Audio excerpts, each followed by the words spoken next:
Well, nice choice. Tuning in to another episode of the Zealous Podcast. I'm Rocky Snyder. This week's guest, Nick Paparesta, the head athletic trainer for the Oakland A's. We're just going to jump right into the conversation as usual. I know you're going to enjoy this one. You're CSCS as well as being an athletic trainer? Correct. Oh, very cool. Which came first, CSCS or ATC? Oh, no. Athletic training came first. Yeah. What inspired that? Were you a bachelor of kinesiology and then get a master's in athletic training? How did that come about? So way back when I went to college, there was no kind of sports medicine type degree. Where I went to school, it was kind of non-teaching health major. And then there was a concentration, they called it, in athletic training, which was added on my junior and senior year. So basically we had what was called an internship program in athletic training. So you did about 1,100 hours of internship hours covering sports, football, baseball, indoor track, so on and so forth. And, for the reality of the situation is, as a student athletic trainer, you pretty much knock those 1,100 hours out pretty much after your freshman year, kind of into your sophomore year. So everything else you were just banking in with experience and internship. You had, certified athletic trainers over top that took care of all the paperwork and making sure that everything was being done the right way. But, it was really our responsibility. And Baldwin Wallace College was the school that I went to that gave us the hands-on experience, to kind of work one-on-one with the student athletes as well. So it was great. And then as far as the CSCS came, that was something as I got into the minor league side of things and got a little bit older and realized kind of where the strength conditioning side of things were focusing at that point in time, which is in the mid to late 90s. I felt CSCS was going to be something that I needed to kind of get a little bit more of a background knowledge of. And, while I was studying it, I was like, you know what, why not? Let's go take the test and see what happens and see how it goes. And I think it's definitely given me a nice, I guess I would call it like a platform of knowledge and information as I go about my daily business here. Our strength conditioning coaches, sports performance coaches, are very vital to our athletic training department. We consider ourselves one group as a performance team, and we do everything we can to work together on a day-to-day basis. So it's a really good mix of guys kind of together. So for your own particular credentials with ATC and CSCS, do you feel like those married well together? Were there any areas that kind of butted heads, or did they blend and kind of fill in the gap? Yeah, no, I would definitely consider it more of a blend and filling in the gap. There's definitely, I don't see any rhyme or reason for the butting of the heads because, there's things from the athletic training side of things, from a soft tissue manipulation standpoint, fascial, elongation and stretching techniques that you can then back up on the backside with the strength conditioning, with corrective exercise programs, getting the backside turned on, shutting off the front side, especially with our players that are constantly in a front side dominant, sport, and really only going in one direction to the left. It really just kind of, for me, it opens up the mind a little bit more to kind of see how you can integrate both parts and kind of be one kind of happy family when it's all said and done, really. That's interesting. You bring up like the torsion, the rotation of always driving in one direction, kind of not single dimensional athletes by any stretch of the imagination, but force production going in one particular vector, so to speak. So how do you address that? Like, as an athletic trainer, I'm curious, are you thinking that I want to try and balance that out? I want to try and mitigate the torsion in the body. And if so, like, how are you figuring that out? What assessment tools are you using? And what's your strategy?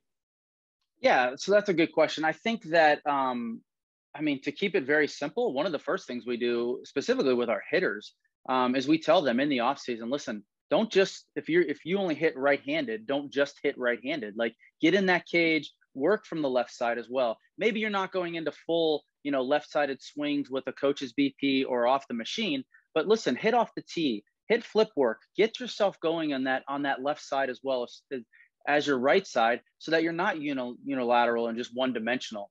And the other thing too is, and I know the big buzzword now is, let's assess everyone's movement and it's all about the movement pattern. If it's a clean pattern, our biggest thing is these guys work in one plane all the time, really getting them out and moving them in these other different planes, so that they're getting a full kind of holistic approach to, A, their strength conditioning, B, their and B, their arm care routine that we're doing with our pitchers. It's not just working only the throwing arm. You're working both sides. You have a glove side arm that does as much work as your throwing side, and working both forearms and keeping them, as balanced as humanly possible, with the understanding that, hey, you are going to get a little bit more velocity and force out of that throwing side, but we got to get the glove side going as well. And from the hitting side, let's work both sides of the rotational component. Let's just not focus on the one side, because if you're hitting from the right side and you're ramming into that left hip, and all your working and focusing on is getting that terminal knee extension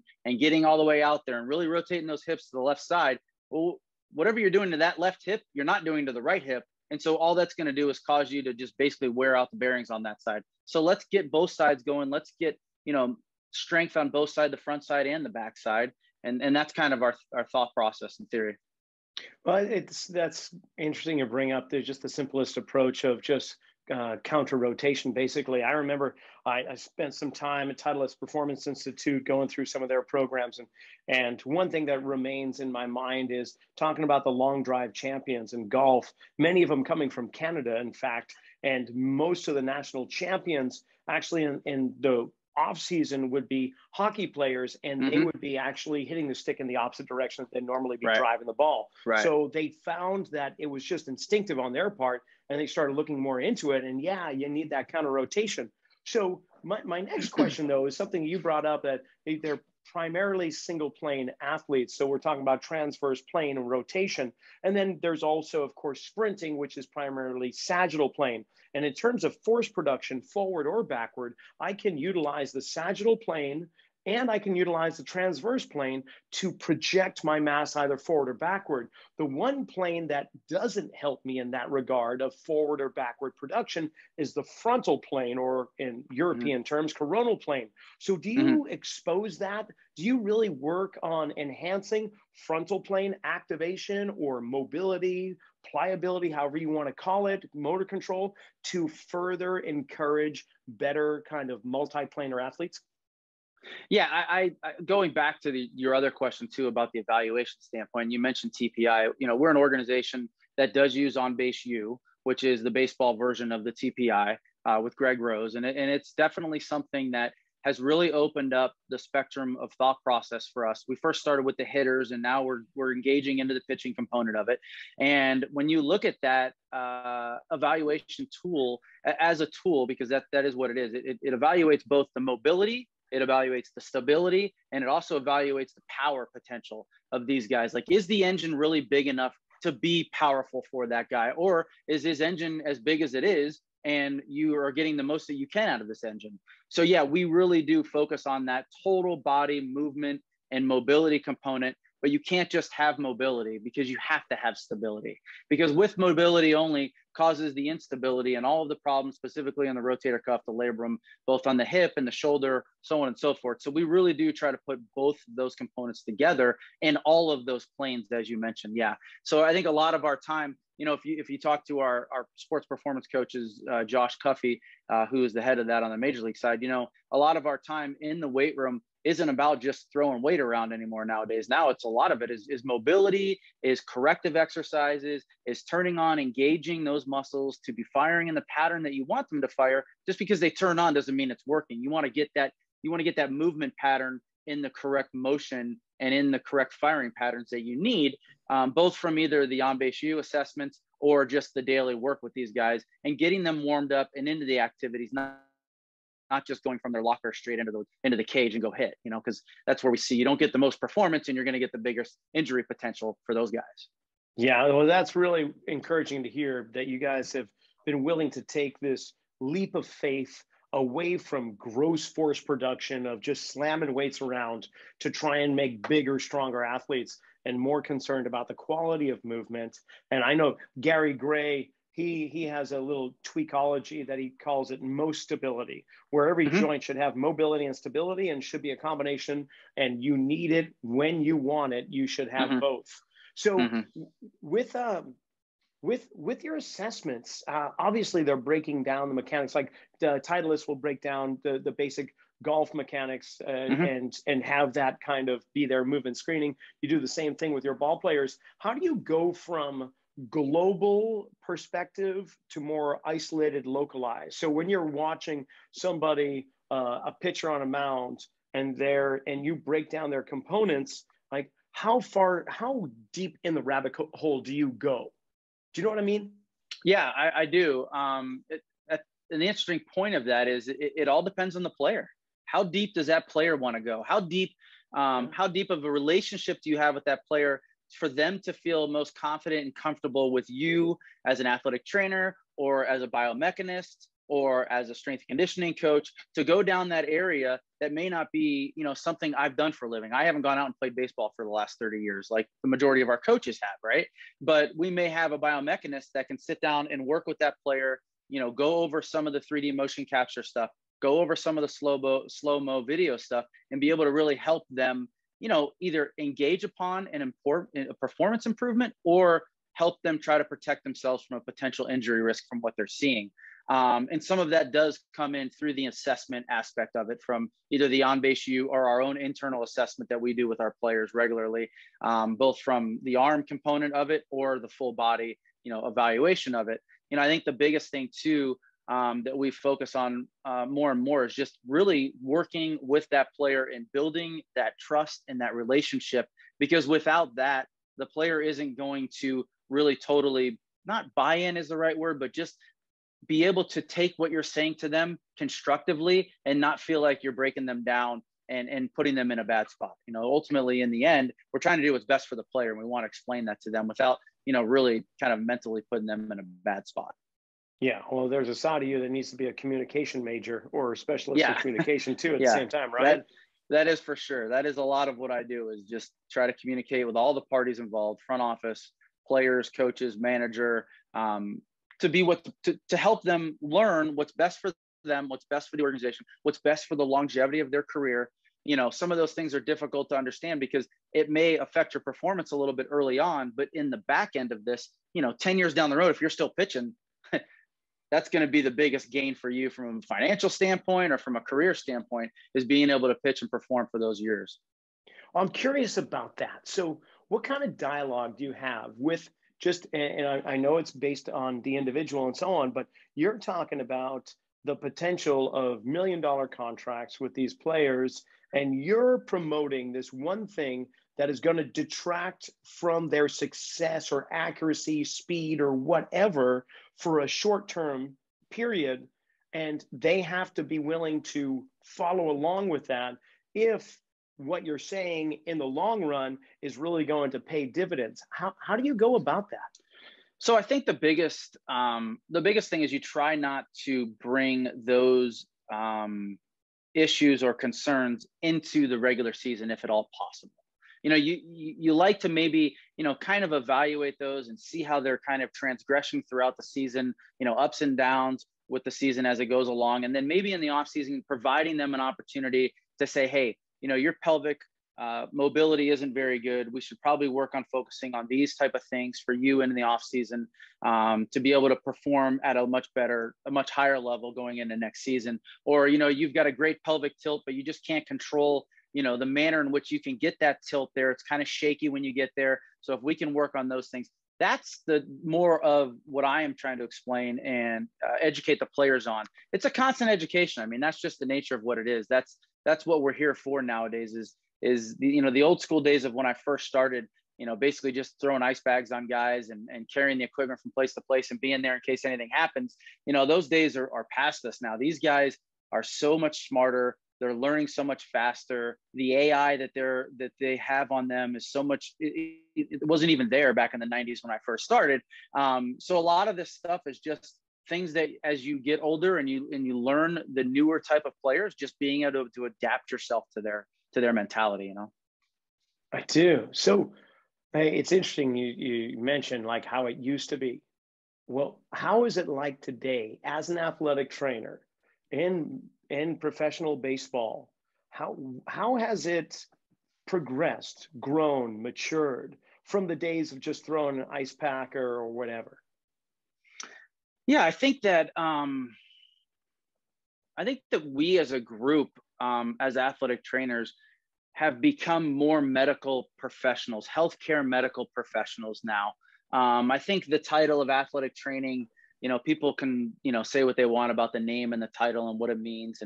But I think it's more about performance training now for these athletes. We're trying to really help them get the most bang for their buck when it's all said and done. If we see range of motion restrictions, we have the tools and the techniques: dry needling, myofascial decompression, Graston, pin and hold, stretching. Like, we have the tools and techniques now that we didn't have back then, that I think were more of the chiropractic medicine or more of the massage therapy only medicine, even the physical therapists, those type of things. We have those tools now that can help aid those players. And I think it really has become, more of a holistic, like I mentioned before, approach of, what can we do to help them? And as athletic trainers, we have this skill set. We know we can help you do that. We can help you get to that. And from when I started, in the 94 to where we are now, like, my most valuable tools I have are my hands. Being able to put my hands on players, being able to help them, achieve what they need, where they need it, and then just educating them on how to sustain that. Half the battle is just keeping these guys going in the off season and making sure they're able to stay on the arm care and the programs that we require of them to be able to come into spring training prepared, ready to go, and then getting into 162 games. Wow. So with the role or the title of athletic trainer, do you find that limits your role? I say that because I've been speaking to a lot of strength coaches in the NFL and NBA, and a lot of them are now taking the title of performance director Sure. of performance. Yeah, for sure. Do you see the same thing happening with athletic trainers? Are you guys taking on that title as well, or is there a different title coming down the pipe? Yeah, I think that every organization kind of approaches it a little bit differently. I would say over the last, I've been with Oakland now for 11 seasons. So I would say that my clinical hours are probably a little bit more limited now as I've gotten further along. Just, there's other things that come across my desk that need to be addressed, either from, the minor league side of things or at the major league level, medical file reviews or, free agency evaluations or, amateur draft evaluations. So I think my clinical hours are a little bit less than what they had been previously, but, we've got the staff here to continue to do those things that need to be done. I would say that you're going to see a trend in Major League Baseball that the majority of the teams are going to have, quote unquote, like, I would say probably directors of medical services or some type of director title is definitely going to come along. And I wouldn't say so much that it's only towards performance improvement. I would say it's more of a global healthcare medical director in some organizations. But that doesn't mean you're not involved in the performance side of things. You're still a cog in the wheel of the whole performance package, whether that's, like I said before, the biomechanist, the nutritionist, dietitian, the sport performance director that may be there, the strength conditioning side, the athletic training side, the physical therapy, the massage therapy. I think that whole medical group will need a figurehead at it. And then I think that as an athletic trainer, you will be part of that director of that medical side of it. Because with COVID, obviously, that has added a whole nother layer of healthcare needs on the medical side that it seems like it's basically come under the athletic trainers umbrella more than it has anybody else's. Oh, that's interesting. So with all these players, and I'm not talking about the athletes themselves. I mean, all of the support cast that you just listed, are there strict delineations of roles between them? Is there gray areas, or is it strictly black and white? Here's my responsibilities. Here's what I cover. When I'm ready to pass the baton, I pass it to you? Or is it more a collaborative effort where there's gray areas? I would say that that's an organizational philosophy, depending upon who you're speaking to be honest with you. I know that our organization is more of a collaborative approach. We are definitely the type of organization that brings everyone's opinions and thoughts into a specific problem to help solve that. Example of that is, both from our strength conditioning department and our athletic training department, we carry the same programming from our Dominican Summer League team for a kid that's 16 years old, all the way up to our major league level, as far as our arm care goes, our lifting program, our conditioning program, with modifications, obviously, depending upon age, and service time and age, both on the younger end and the higher end.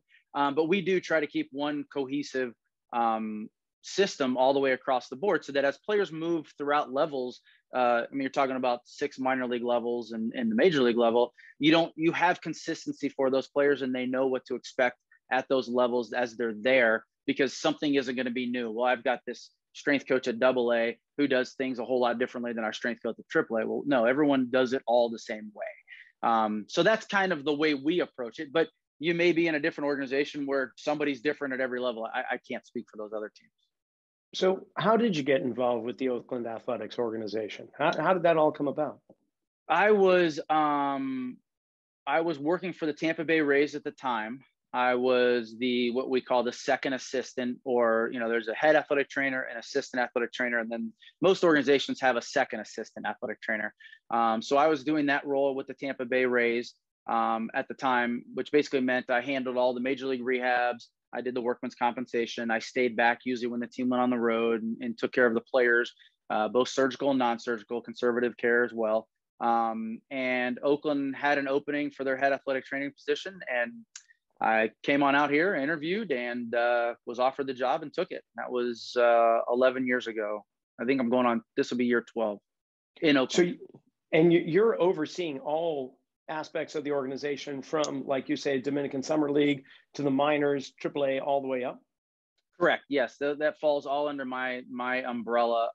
But I have a number of individuals that work under me that do the brunt of the work. I just try to stay out of their way when it's all said and done.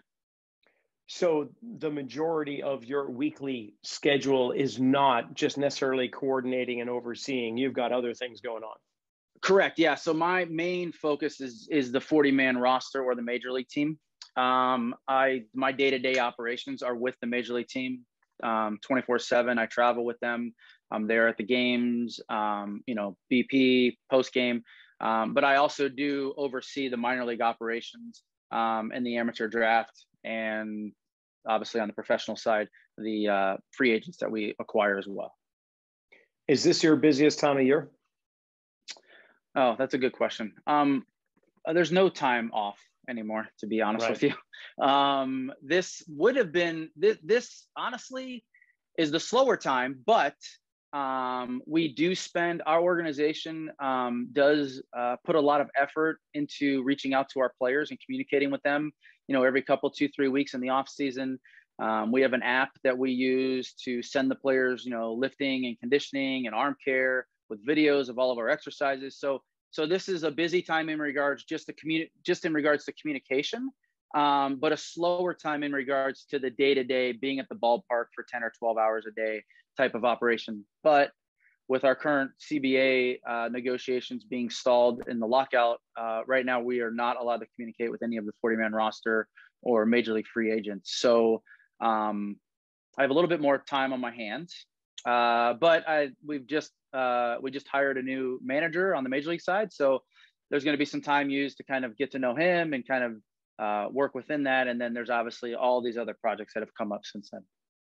Wow. And outside pursuits, do you have any time for anything outside of, like, are you working on your own projects, writing, developing presentations or anything like that? Yeah, I do no writing. I am, we have small projects within our own organization that we have now had an opportunity to really spend time on. The On-Base U is one thing.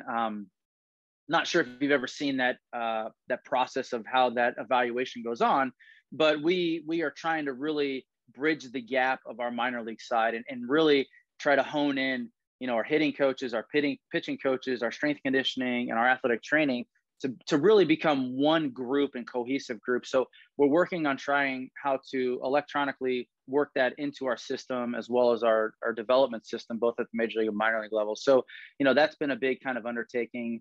Personal hobbies, I just try to really spend as much time as I can at home with the family, since I do miss some time, obviously, during the summer. So nothing real specific. I like to smoke a lot. So I like to spend a lot of time outside at the barbecue pit at the house, really, more than anything else. Oh, that type of smoke. Okay, yeah. Good. Oh, yeah. What about continuing education? Like, where do you get it from? So there's a couple of different avenues. We, as an organization, prior to COVID, would try to do at least one group orientation. We'd bring all the athletic trainers in from wherever they live, come into Arizona. We would bring in a group like 1 year we did fascial FDM is called fascial distortion manual. So we would bring them in, or we would bring in Graston, and we would really try to just work together and further the education that way. As of right now, I'm doing a lot of webinars. We just had a huge PBATS medical conference that would have been done during our winter meetings, but that was with all the physicians in Major League Baseball, the physical therapists, athletic trainers, strength conditioning coaches. I'm looking at possibly going, I think there's going to be one in St. Louis called the Pitching Conference, which is a little bit more of the analytical side of things with the strength conditioning and the athletic training component. But a lot of it we try to get done in the off season. Dry needling is another big one that we've been doing. So we try to get a lot of it done in the off season, because once the season, spring training starts in February, the time is it goes away so fast. Yeah, I can only imagine. So with other athletic trainers within Major League Baseball, how often do you network, collaborate, reach out to those guys? Is it a brotherhood and sisterhood? Yeah, it absolutely is. I think that someone said it best. You're only one of 30 people in the world that have the job as a head athletic trainer, and I think that's something that our group, our Professional Baseball Athletic Trainer Society, really takes to heart. And the networking and the communication, and whether it's just text messaging or checking in with guys and seeing how things are going, we really do. Everybody has their own group. Like maybe it's our division, the guys in our division that we have more of a conversation with, or maybe guys that I've known for years, with Tampa or with Cleveland, who I worked with prior to that. There's always that brotherhood of just kind of getting together and saying, hey, how do you do it? Do you use BFR? How do you use BFR with your arm care? What do you guys do? Do you do one arm? Do you do both arms? Do you guys follow the 30, 15, 15, 15 set scheme? How many exercises? So there's definitely a lot of that you kind of throw ideas around at each other. There's some people that are a little bit close to the vest and they think they've got the biggest secret in baseball, but in the end, we all hit a round object with a round object. We're all hitting a ball with a bat, and baseball has been done the same way for the last 160 something years, and it's going to be here when we leave it. So for me, I'm more of an open book. I'm more than happy to share with everybody kind of what we do, and just kind of get ideas as much as we can to learn from the other guys. The analytics side of it can be a little bit more of a closed cabinet, which I can understand, because everyone has their theory of workload management, acute to chronic ratio, and what that means for them. So I can understand that a little bit, but from the day to day, the minutia of how to care for players, I think we're pretty all open about that. And when it comes to wearable technology, where does that play into your role as head athletic trainer? How much do you utilize, or is that something that you're obviously aware that you're doing, but it's a different department entirely? Yeah, from our organization, we do not use a ton of the wearable technologies. The Major League Baseball Players Association, which is the union of the players, anybody that's on the 40-man roster, you have to go through quite a few hoops to be able to organizationally collect their data and either store it or keep it or use it. And so, organizationally, we don't get involved in it too much, to be honest with you. There are so many variables, I think, in my personal opinion, that can affect those wearables, that unless you can mitigate some of those variables, I just don't see that I have the bandwidth or the time to really hone in on that at this stage. Maybe when I move into a different role, that might change. But, in my current situation, I just don't see the huge need for us on the wearable side. Now, that doesn't mean players aren't wearing them. We have a ton of players that wear the Whoop band that love it and love to get their HRV and love to know every day kind of their readiness. It doesn't mean a guy's going to walk in and say, hey, I'm red today, I can't play. But it gives them a little bit more knowledge and information, of how to use the recovery tools that we make available to them so that they can prepare themselves to go out and have the best performance possible. Gotcha. So what are the tools in your toolbox? You mentioned a few, Graston, and dry needling and several others. Well, what are the ones that you are just gaga or about, or have stood the test of time, and they're in there for the long run? The one thing that has stood the test of time over the years is a hot and a cold whirlpool with a motor that works. Forever, It is the one thing that everybody goes back to. They love contrast bathing. They love the hot tubs. They love the cold tubs. That's never going to go away. But we do have other tools and techniques we've been using that we've had really good results with. We've really kind of gotten into the BFR world over the last probably 3 seasons. We've had some really good return on that for guys for the recovery aspect of it. And then we've also had really good return on our arm care with our pitcher side of it. We do have a cryotherapy unit that we use during the season in Oakland. We have red lights as well that we use during the season in Oakland. And really our massage therapist is another big piece of the puzzle for us in regards to recovery and just guys being able to go in and just get a full body massage and just kind of be able to unwind a little bit. We use some recovery boots. We use the Normatec boots. Any of those compression units we have that we've had good results with. Part of the battle for these guys too is just to go somewhere and close their eyes and lay down and let the recovery do the work for them too. You know, I mean, to be able to just unplug a little bit, you know, when they come to the ballpark, it's, you know, prepare yourself for PP, go out to BP, do your early work, go out to the game. And if they have that window of opportunity where, you know, they're not at home, they don't have the family kind of around them and they can just turn their phones off and unplug and we can put them in a, you know, one of those zero gravity chairs and put on some Normatec boots for them and maybe just let them close their eyes for 40 minutes. That's not a bad thing either, to be honest with you. Cool. Sleep and nutrition for me are the 2 biggest recovery tools that are the best recovery tools, but our schedule is the most difficult for sleep. Oh, I would imagine. Yeah. Because it's not a regular, and you're dealing with different time zones. You're dealing with traveling. Yes. It's remarkable that you can maintain some optimal level of performance with all the disruption in a person's cycle. Yeah, we play the second most day games in baseball, and we have only 2 teams in our division, Seattle and LA, Anaheim Angels, that are in the same time zone as us. So I would say 80% of the time when we get on an airplane, we're changing a time zone. And that can wear you out. That wears a person out. It really does. Without the off days to be able to mess with that and be able to kind of give guys time off for sure. You mentioned arm care a couple times now in our conversation here. And I don't want to make it sound like a stupid question, but where does the arm begin and end? And what I mean by that is like arm care in my mind, I'm thinking, well, just in the soft tissue alone, we've got the lats that attach to the arm. So those lats I need to be concerned with because it's part of the arm and that comes down into the thoracolumbar fascia over to the opposite glute hamstring complex. We could follow it all the way down into that opposite foot's plantar tissue and it's all connected. So, I mean, I don't mean to get too technical or anything else, but I'm really curious, like where does the arm start and stop when you're talking about the arm? And that is going back to our original discussion. That is the collaboration of the departments, right? So our strength and conditioning department knows exactly what we're doing as athletic trainers in the training room with the pitchers or the position players, meaning glenohumeral stability, meaning rotator cuff strengthening, meaning scapular endurance, scapular stability, leading down into the lower trap activation, lower lat activation. And then we're still talking, we got to hit the forearm. We got to get the pronators. We got to get the supinators.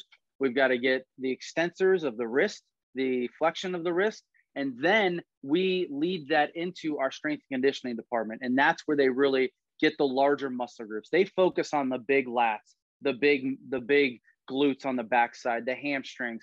They get into the balance and the stability of the unilateral body with the legs. So it's one big kind of encompassing conversation that has to have both departments. I can't do everything in the athletic training room with a player. He's got to go in that weight room and he's got to be able to get the bigger global parts. So what we do is we try to marry up the quote unquote arm care days with their heavy lift days. So an upper body day with them is an upper body day with us. We get the arm care done. They get their upper body stuff done. When it's a lower body day with them, we may not have as much to do. So we may just focus on the scapular stabilization endurance day that day. So depending on the pitcher or the position player and their role, also previous history, right? Surgical, non-surgical, any other issues like that. We try to put it all together as one big piece. Totally agree. It has to be a holistic approach to it. It's not just my right arm because I throw right arm. with my right arm. It has to be both arms, and it has to start from your fingertips, and it has to go all the way down that fascial line to the opposite toe. That's exactly the way we think about it from both sides. That's cool. That's really cool to hear. So therefore, do you guys do a lot of contralateral training? Do you so you're doing right arm, left leg, right? Yep. Yeah. Okay. Yep. Cool. So if I have a guy laying down doing sideline BFR, external rotation, at neutral or at 90-90, he's doing it on his left arm as well, even if he doesn't throw with his left arm. Because again, that glove arm, that lead arm, if that lead arm starts to get tired, it may start leaking early. And if that lead arm leaks early, and now you've got more exposure to your throwing arm. So you're rotating your body too fast. You're getting too much leak on the front side. So they need to be, as best we can, strong, stable, and have the endurance on both sides for us. Okay. And then to totally geek out with you right now, what about motor neurology? Like talking about visual acuity, targeting, saccades, reflexive and otherwise, convergence, divergence of the eyes. Do you guys delve into that? Because I know Major League Baseball pitchers themselves have, instead of 20/20, which is average eyesight, it's more like 25 or somewhere around there. So how do you address that? Is that within your realm, or is that somewhere else? So that is a little bit of both. We are just getting into a little bit more of that conversation now. Actually, I just had a conference call a few days ago with a local optometrist who, he's telling me 20/20 is nothing. These athletes all need to be 20/15 or even better, to be honest with you. So we are delving into that. I will say our position players use the Oculus, that new thing with the goggles and the controllers. They use an Oculus unit, which actually what they do is they can visualize the pictures. They can actually see. So let's say we're facing Ohtani this day. They can go and sit in the Oculus unit, and they can actually visualize and see through the Oculus Ohtani's pitches, what they look like, what the spin looks like, what the arm slot. So they are beginning to incorporate this vision training. Vision training has been around forever, but I don't think it has caught up yet in the baseball world, but it is on its way. Actually, Josh and I have a conference call lined up with a company that is actually doing visual training and making it part of the strength conditioning world, where you're doing your workout and then in between sets, you're doing visual training. So, these guys, they don't have 5 minutes. They want to sit down and take a break. They want to keep moving and doing stuff. So if we can add that into the weight room aspect of it, where they always go every day, then I think that's a great idea. We just got to make sure it's the right one for us and it works the way it's supposed to work. Everyone can sell you the golden goose, right? But we got to make sure that the science behind it is correct. And so we are in the process of getting that figured out in the days to come. Yeah, and determining what drills are actually going to be appropriate for which athletes is huge too, because we're talking about messing with the brain. Wow. Right. Exactly. Yeah. Very cool. So during the in-season period, I mean, it sounds like things get really quite hectic for you. Not only are you traveling, but keeping track of a whole bunch of other teams and the 40-man roster on that. When do you get time to rest? When do you get a little downtime? Well, I will say, we play 162 games in 180 days or something like that. So, and the guys that I work with will tell you, when we have an off day, I don't really hang out with anybody. I spend time on myself a lot, to be honest with you.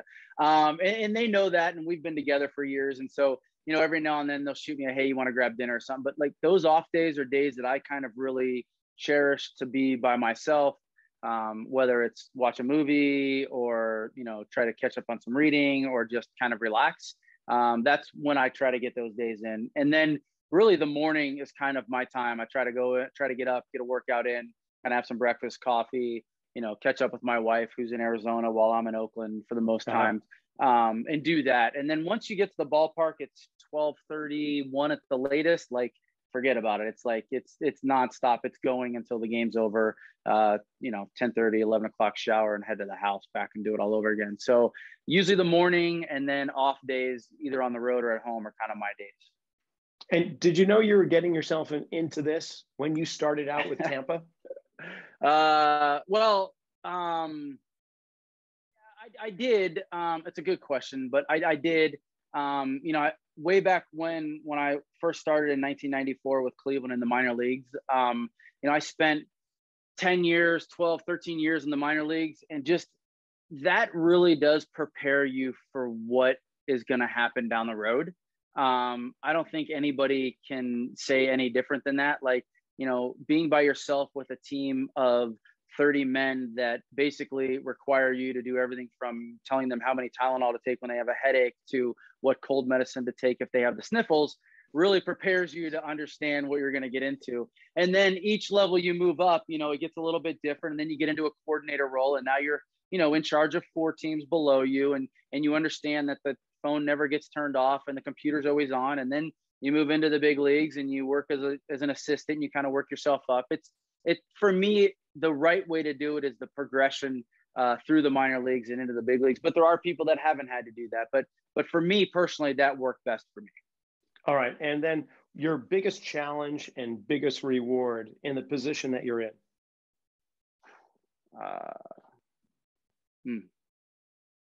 They're not all softballs. I got to throw a curve at you every now and then. You know, the biggest challenge, honestly, is bringing energy and passion every day.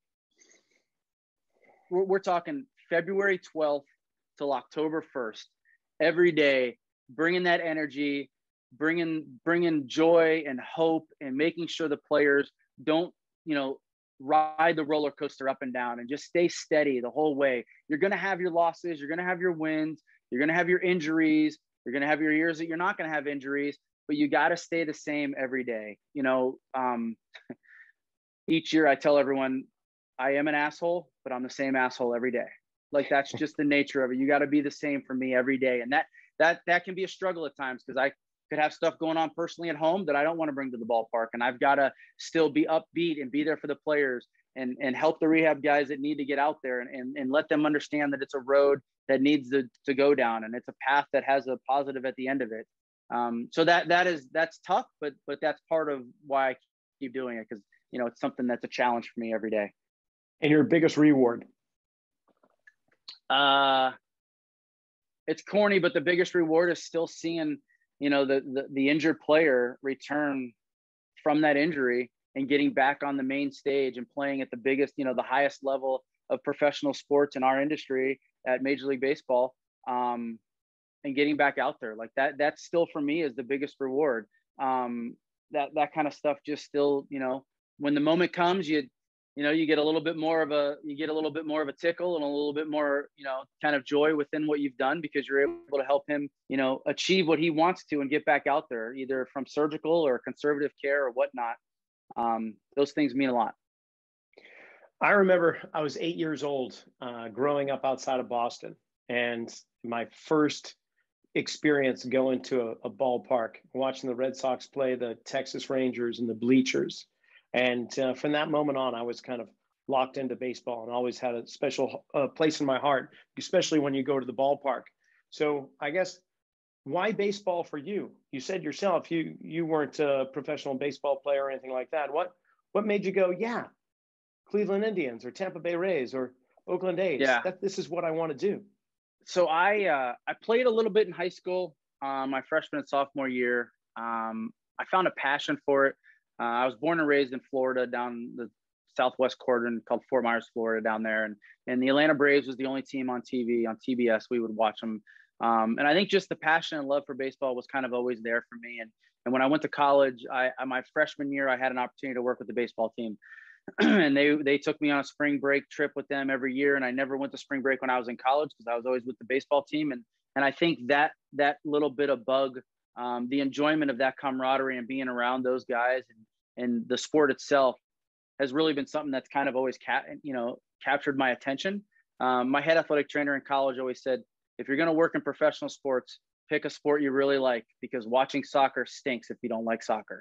So baseball was it for me. And I also tell my kids I like baseball because when it's raining outside, I get to be inside. I don't have to play in the rain. So I like that too. That's good, Nick. All right. Well, I've taken plenty of your time, and I know how valuable it is. So I'm just grateful that you've allotted me what you have so far. And I just want to say thank you, and definitely good luck in this upcoming season of 2022. Who the hell knows what's going to happen? Right. I have a feeling you're pretty well prepared no matter what, based on the last year and a half. So I appreciate that. Yeah, there's still more to be figured out in the next few months. That's for certain. And I imagine if people wanted to find out more about you, they obviously go to the Oakland A's organization, their website. But LinkedIn, are you on Instagram at all? I am not. No, I do LinkedIn, but that's about it. And there's more like bio information and stuff about that on our PBATS, which is PBATS.com, which is our society, our Professional Baseball Athletic Trainer Society. So beautiful. I'll put that in the description below for you listening audience. And Nick, again, thank you so much. Thank you very much. I appreciate it. Had a wonderful time. And just like that, we come to another end of a Zealous podcast episode. I'm glad you listened. I'm hoping you're subscribing, telling friends. I want to thank Nick Paparesta for coming on and having a great conversation with me. Be sure to tune in next week when I have former NFL player from the Niners and Chiefs, Shandor Manuel, coming on to tell me what life is like after the NFL with strength and conditioning. We'll see you next week.